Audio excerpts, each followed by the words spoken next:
गुरुर्ब्रह्मा गुरुर्विष्णु गुरुर्देवो महेश्वरा गुरुर्साक्षात् परब्रह्म तस्मै श्री गुरुवे नमः। मैं अपने गुरुदेव महादेव के चरणों में कोटि कोटि प्रणाम करती हूँ। माँ भवानी के चरणों में कोटि कोटि प्रणाम करती हूँ। सभी देवी देवताओं के चरणों में कोटि कोटि प्रणाम करती हूँ। सभी गुरु भाई बहनों के चरणों में मेरा कोटि कोटि प्रणाम। आज हम सुनेंगे शिव पुराण की विद्येश्वर संहिता में से शिव एवं गुरु शब्द की व्याप्ति तथा शिव के भस्म धारण का रहस्य। शंकर का अर्थ है नित्य सुख एवं आनंद। ये कार का अर्थ है पुरुष और वकार का अर्थ है अमृत स्वरूपा शक्ति। इन सब का सम्मिलित रूप ही शिव कहलाता है। अतः इस रूप में भगवान शिव को अपना आत्मा मानकर उनकी पूजा करनी चाहिए। अतः पहले अपने अंगों में भस्म मलें, फिर ललाट में उत्तम त्रिपुंड धारण करें। पूजा काल में सजल भस्म का उपयोग होता है और द्रव्य शुद्धि के लिए निर्जल भस्म का गुणातीत परम शिव राजस्य आदि सविकार गुणों का अवरोध करते हैं, दूर हटाते हैं। इसलिए वे सबके गुरु रूप का आश्रय लेकर स्थित हैं। गुरु विश्वासी शिष्यों के तीनों गुणों को पहले दूर करके फिर उन्हें शिव तत्व का बोध कराते हैं, इसीलिए गुरु कहलाते हैं। गुरु की पूजा परमात्मा शिव की ही पूजा है। गुरु के उपयोग से बचा हुआ सारा पदार्थ आत्म शुद्धि करने वाला होता है। गुरु की आज्ञा के बिना उपयोग में लाया हुआ सब कुछ वैसा ही है जैसे चोर चोरी करके लाई हुई वस्तु का उपयोग करता है। गुरु से भी विशेष ज्ञानवान पुरुष मिल जाए तो उसे भी यत्नपूर्वक गुरु बना लेना चाहिए। अज्ञान रूपी बंधन से छूटना ही जीव मात्र के लिए साध्य पुरुषार्थ है। अतः जो विशेष ज्ञानवान है वही जीव को उस बंधन से छुड़ा सकता है। जन्म और मरण रूप द्वंद्व को भगवान शिव की माया ने ही अर्पित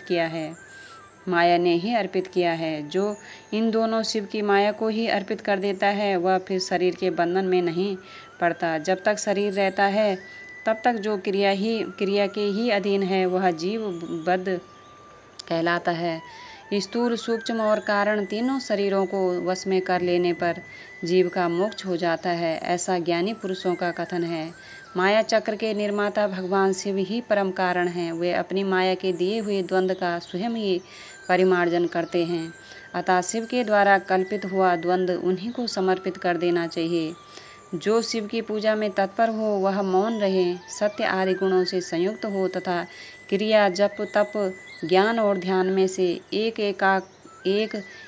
का अनुष्ठान करता रहे। ऐश्वर्य, दिव्य शरीर की प्राप्ति, ज्ञान का उदय, अज्ञान का निवारण और भगवान शिव के सामीप्य का लाभ, ये कर्मशः क्रिया आदि के फल हैं। निष्काम कर्म करने से अज्ञान का निवारण हो जाने के कारण शिव भक्त पुरुष उसके यथोक्त फल को पाता है। शिव भक्त पुरुष देश, काल, शरीर और धन के अनुसार यथा योग्य क्रिया आदि का अनुष्ठान करे। न्यायोपार्जित उत्तम धन निर्वाह करते हुए विद्वान पुरुष शिव के स्थान में निवास करें। जीव हिंसा आदि से रहित और अत्यंत क्लेश शून्य जीवन बिताते हुए पंचाक्षर मंत्र के जप से अभिमंत्रित अन्न और जल को सुख स्वरूप माना गया है। अथवा कहते हैं कि दरिद्र पुरुष के लिए भिक्षा से प्राप्त हुआ अन्न ज्ञान देने वाला होता है। शिव भक्त को भिक्षान प्राप्त हो तो वह शिव भक्ति को बढ़ाता है। शिव योगी पुरुष भिक्षा अन्न को शंभु सत्र कहते हैं। जिस किसी भी उपाय से जहाँ कहीं भी भूतल पर शुद्ध अन्न का भोजन करते हुए सदा मौन भाव से रहें और अपने साधन का रहस्य किसी पर प्रकट न करें, भक्तों के समक्ष ही शिव के माहात्म्य को प्रकाशित करें, जानते हैं दूसरा नहीं। शिव के माहात्म्य को प्रकाशित करें, शिव मंत्र के रहस्य को भगवान शिव ही जानते हैं, दूसरा नहीं। पार्थिव लिंग के निर्माण की रीति तथा वेद मंत्रों द्वारा उसके पूजन की विस्तृत एवं संक्षिप्त विधि का वर्णन। तदंतर पार्थिव लिंग की श्रेष्ठता तथा महिमा का वर्णन करके सूची कहते हैं। महर्षियों, अब मैं वैदिक कर्म के प्रति श्रद्धा भक्ति रखने वाले लोगों के लिए वेदांत मार्ग से ही पार्थिव पूजा की पद्धति का वर्णन करता हूँ। यह पूजा भोग और मोक्ष दोनों को देने वाली है। आहिन सूत्रों में बताई हुई विधि के अनुसार विधि पूर्वक स्नान और संध्योपासना करके पहले ब्रह्म यज्ञ करें। तत्पश्चात देवताओं, ऋषियों, सनकादि मनुष्यों और पितरों का तर्पण करें। अपनी रुचि के अनुसार संपूर्ण नित्य कर्म को पूर्ण करके शिव स्मरण पूर्वक भस्म तथा रुद्राक्ष धारण करें। तत्पश्चात संपूर्ण मनोवांछित फल की सिद्धि के लिए ऊंची भक्ति भावना के साथ उत्तम पार्थिव लिंग की वेदोक्त विधि से भली भांति पूजा करें। नदी या तालाब के किनारे, पर्वत पर, वन में, शिवालय में अथवा किसी पवित्र स्थान में पार्थिव पूजा करने का विधान है। ब्राह्मणों शुद्ध स्थान से निकाली हुई मिट्टी को यत्नपूर्वक लाकर बड़ी सावधानी के साथ शिवलिंग का निर्माण करें। ब्राह्मण के लिए श्वेत, क्षत्रिय के लिए लाल, वैश्य के लिए पीली और शूद्र के लिए काली मिट्टी से शिवलिंग बनाने का विधान है, अथवा जहाँ जो मिट्टी मिल जाए उसी से शिवलिंग बनाएं। शिवलिंग बनाने के लिए प्रयत्नपूर्वक मिट्टी का संग्रह करके उस शुभ मृत्तिका को अत्यंत शुद्ध स्थान में रखें। फिर उसकी शुद्धि करके जल से सान कर पिंडी बना लें और विदोक्त मार्ग से धीरे धीरे सुंदर पार्थिव लिंग की रचना करें। तत्पश्चात भोग और मोक्ष रूपी फल की प्राप्ति के लिए भक्तिपूर्वक उसका पूजन करें। उस पार्थिव लिंग के पूजन की जो विधि है उसे मैं विधानपूर्वक बता रहा हूँ, तुम सब लोग सुनो। ओम नमः शिवाय इस मंत्र का उच्चारण करते हुए समस्त पूजन सामग्री का प्रोक्षण करें, उस पर जल छिड़कें।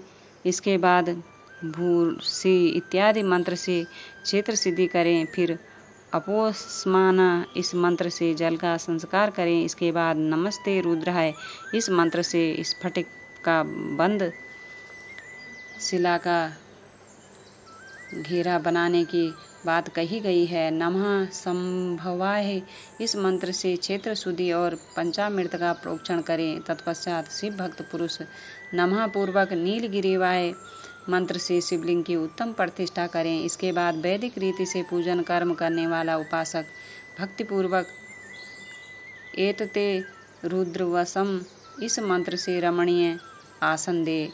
मानो महंतम इस मंत्र से आह्वान करें।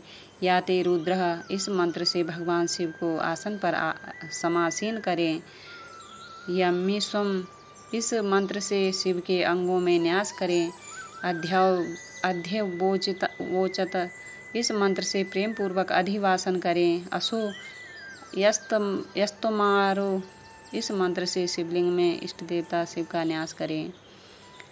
असोयो वस प्रति इस मंत्र से उपसर्पण करें। इसके बाद नमस्ते नीलगिरिवाय इस मंत्र से इष्ट देव को पाद्य समर्पित करें। रुद्र गायत्री से अर्घ्य दें। त्र्यंबकम मंत्र से आचमन कराएं। पय पृथ्व्या इस मंत्र से दुग्ध स्नान कराएं। दधि क्रावणो इस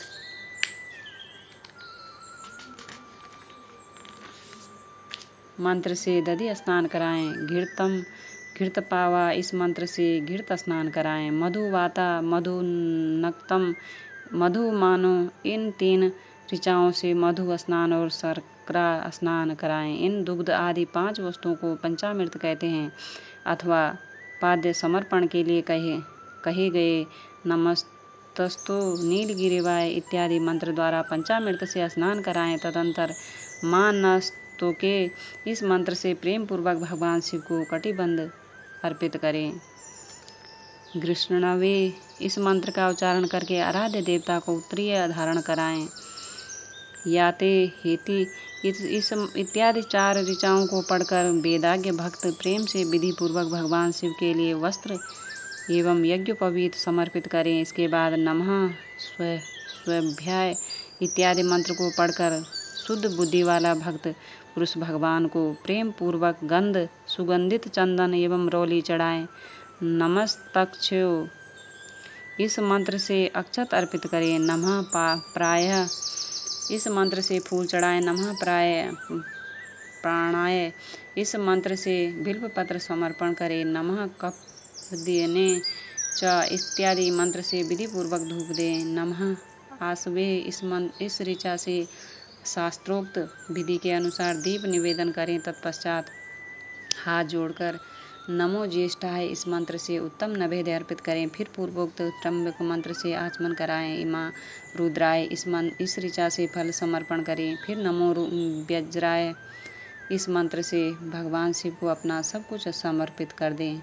तदंतर माँ नो महांतम तथा माँ नास्तोके इन पूर्वोक्त 2 मंत्रों द्वारा केवल अक्षतों से 11 रुद्रों का पूजन करें। फिर हिरण्यगर्भ इत्यादि मंत्रों से जो 3 ऋचाओं के रूप में पठित है दक्षिणा चढ़ाएं। देवस्य अथवा इस मंत्र से विद्वान पुरुष आराध्य देव का अभिषेक करें। दीपक के लिए बताए हुए नमः आशाय इत्यादि मंत्र से भगवान शिव की निराजना आरती करें। तत्पश्चात इमा रुद्रा इत्यादि 3 ऋचाओं से भक्तिपूर्वक रुद्रदेव को पुष्पांजलि अर्पित करें। मानो महंतम इस मंत्र से विज्ञ उपासक पूजनीय देवता की परिक्रमा करें। फिर उत्तम बुद्धि वाला उपासक माँ नास्तों के इस मंत्र से भगवान को साष्टांग प्रणाम करें। नमः शिवाय, नमः शिवाय, नमः शिवाय।